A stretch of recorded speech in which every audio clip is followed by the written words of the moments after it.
اهلا بيكم. الحقيقة انا مبسوطة اني اخدت خطوة زي كده، فضفض معاكم شوية. خليني احكي معاكم شوية عن الحاجات اللي بنحس بيها ومش دايما بنفهمها.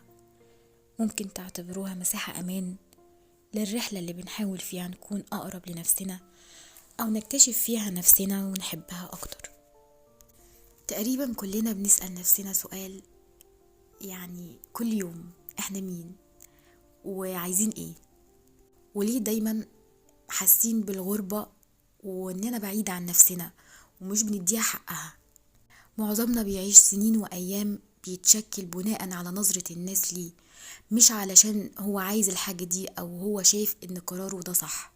معظمنا سمع كتير من اي حد حواليه، سواء عيلته اللي في البيت او صحابه او المحيطين بيه عامة، يعني انك لازم تكون ناجح، انك لازم تكون مؤدب ومحترم، ما ينفعش اطلاقا تزعل، لازم تستحملنا، لكن انت محدش حاسس بيك ولا حد عامل اعتبار لزعلك. ما ينفعش تغلط عشان يفضلوا شايفينك جميل، لكن لو قلت رأيك او اخدت قرار ضد مصلحتهم انت كده انسان مش كويس.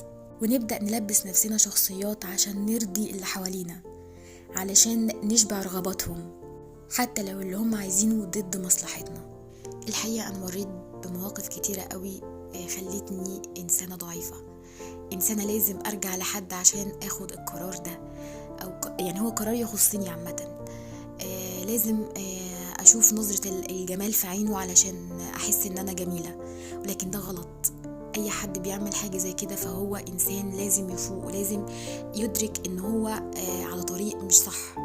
هو ده مش ضعف منك إطلاقا، دي مشاعر طيبة انت بتخرجها على اعتبار ان الاشخاص اللي قدامك ناس اسوياء نفسيا، لكن ده بيبقى غلط. يعني احنا ما ينفعش ندي الفرصة لحد يشوفنا كده. لازم يكون لينا قرار من نفسنا ونعمل الحاجة اللي احنا بنحبها، مش الحاجة اللي هنشوفها هترضي الناس بس، الحاجة اللي هترضينا احنا. ممكن اخد لحظات من وقتكم واسألكم؟ انا مش عايزاكم تردوا على طول، يعني ادوا لنفسكم وقت في استحضار اجاباتكم وجاوبوا بالراحة على نفسكم، زي ما انا حصل معايا نفس الموقف وابتديت ان انا افهم ان انا لنفسي علي حق. ايه هي الحاجة اللي بنحبها بصدق حتى لو محدش بيشجعنا عليها؟ ايه هي المواقف اللي حسينا فيها ان احنا مرتاحين ومش مضطرين لتبرير الموقف او شرحه؟ امتى اخر مرة ضحكنا من قلبنا او عيطنا من غير ما نحس ان احنا ناس ضعيفة؟ يمكن تكون الإجابات دي المفتاح اللي هيوصلنا لحقيقة نفسنا وإزاي نحبها ونفهمها. إحنا مش اسم ولا شغل ولا اللي الناس شايفاه، إحنا مجموعة تجارب ومشاعر، أحلام، وجع، وكل حاجة فينا. حتى الحتة اللي بنخاف منها دايما نظهرها للناس دي دايما بتقولنا إن إحنا بني آدمين طبيعيين، وإن ده طبيعي، والمشاعر اللي بتخرج مننا دي طبيعية.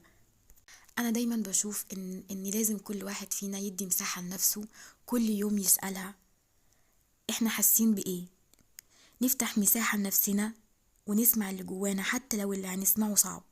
صدقوني ده صوت حقيقي.